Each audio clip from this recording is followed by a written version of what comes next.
দোয়া করে। এই জন্য নবীজির একজন সাহাবী ছিলেন হযরত আব্দুল্লাহ ইবনে হুজুর রাদিয়াল্লাহু আনহু। তিনি সমুদ্রের তীরে এসে দাঁড়ালেন। তার সঙ্গে মুজাহিদ বাহিনী ছিলেন। বাহরাইন আক্রমণ করার জন্য যাচ্ছে। পথে মধ্যখানে একটা নদী আছে। নদী পারাপারের কোন ব্যবস্থা নাই, জাহাজ নেই, নৌকা নেই। নৌকার ব্যবস্থা করতে গেলে কাল কেমন হয়ে যাবে, দুশ্মন সতর্ক হয়ে যাবে। তিনি ঘোড়ার দিকে নামলেন। লম্বা সময় তিনি দাঁড়ায়া দাঁড়ায়া 2 রাকাত মতো নামাজ তিনি সমাপ্ত করলেন। নামাজ শেষ হওয়ার পরে আল্লাহ তাআলার কাছে 2টা হাত উত্তোলন করলেন। জবান দিয়ে বলতেছে, রব্বুল আলামিন, আমরা তোমার প্রতি জিহাদ করতে এসেছি। আমরা তোমার পয়গম্বরের গোলাম। আমাদেরকে এই নদী পার হতে হবে, অথচ আমাদের কাছে কোনো ব্যবস্থা নাই। সমস্যাটা তোমার নয়, সমস্যাটা আমাদের। আমাদের জন্য তুমি রাস্তা করে দাও। দোয়া শেষে তিনি উঠে দাঁড়ালেন।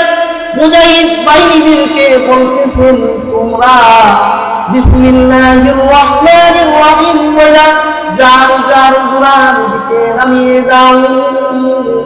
কেউ কোন এশকাল করলেন না। মাননীয় সেনাপতি, আমরা যদি আমাদের ঘোড়া নদীতে নামিয়ে দেই, ঘোড়া সহ আমরা ডুবে যাব, এমন কথা কেউ বললেন না। বরং তারা বলতেছেন, আমাদের সেনাপতি 2 রাকাত নামাজ পড়েছে, আল্লাহ তাআলার সঙ্গে আবেদন নিবেদন তিনি করেছেন, ঘোড়া নামিয়ে দেওয়া আমাদের কাজ, নদী পার করা আল্লাহ তাআলার কাজ।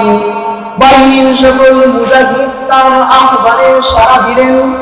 আল্লাহর নবীর একজন সাহাবী ছিলেন হযরত আবু হুরায়রা রাদিয়াল্লাহু আনহু। তিনি বলেন, আমরা তার আহ্বানে সাড়া দিলাম। আমরা সবাই ঘোড়া সহ সমুদ্রে ঝাঁপিয়ে পড়লাম। পানির উপর দিয়ে ঘোড়া সহ আমরা চলে আসলাম।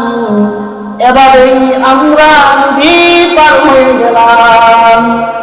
আল্লাহ তাআলা তার বান্দার দোয়ার উসিলায় তাদেরকে নদী পার করায়া দিয়েছে।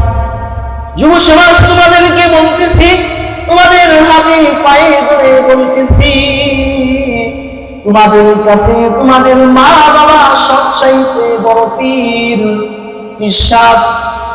উনি কেবলার কাছে দোয়া চাইবা, দোয়া কবুল হতেও পারে নাও পারে, 50-50। আল্লাহর রাসূল বলেন, 3 ব্যক্তি দোয়া করলে দোয়া কবুল হয়ে যায়। আল্লাহর রাসূল বলেন, মাজলুম দোয়া করলে দোয়া কবুল হয়ে যায়, মুসাফির দোয়া করলে দোয়া কবুল হয়ে যায়। মা বাবা যদি সন্তানের জন্য দোয়া করে দোয়া কবুল হয়ে যায়।